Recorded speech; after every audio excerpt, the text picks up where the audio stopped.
We are given a list and a target value, and we want the index where the target sits, or a signal that it is not there. In 3, 1, 7, 4, 9, 2, searching for 9 gives index 4. The list is not sorted, so we simply look at each spot in turn. Linear search is the most direct idea there is. We walk from the first slot to the last, comparing each element with the target. The instant we find a match, we return that index because we have our answer. If we reach the end without any match, the target is not present, so we return -1 to say not found. It works on any list, sorted or not. We loop over every index. If the element at that index equals the target, we return the index right away.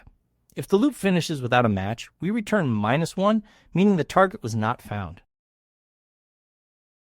Let's write the search and look for a few values. We visit every index from the first to the last.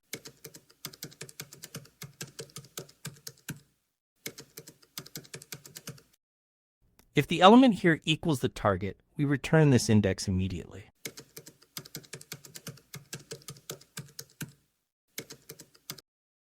If we never matched, the target isn't in the list, so we return -1. Now let's test it and hit run.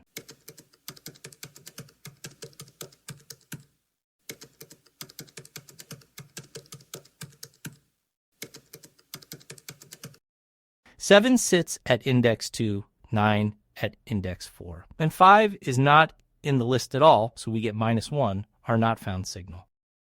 We step through the indices. At each one, we ask if the element equals the target. If yes, we return that index.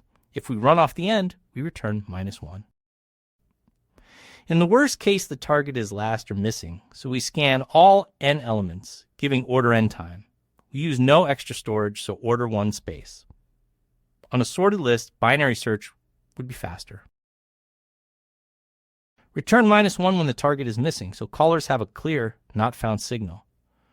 Remember, linear search happily works on unsorted lists, and if the value appears more than once, this returns the first place it shows up.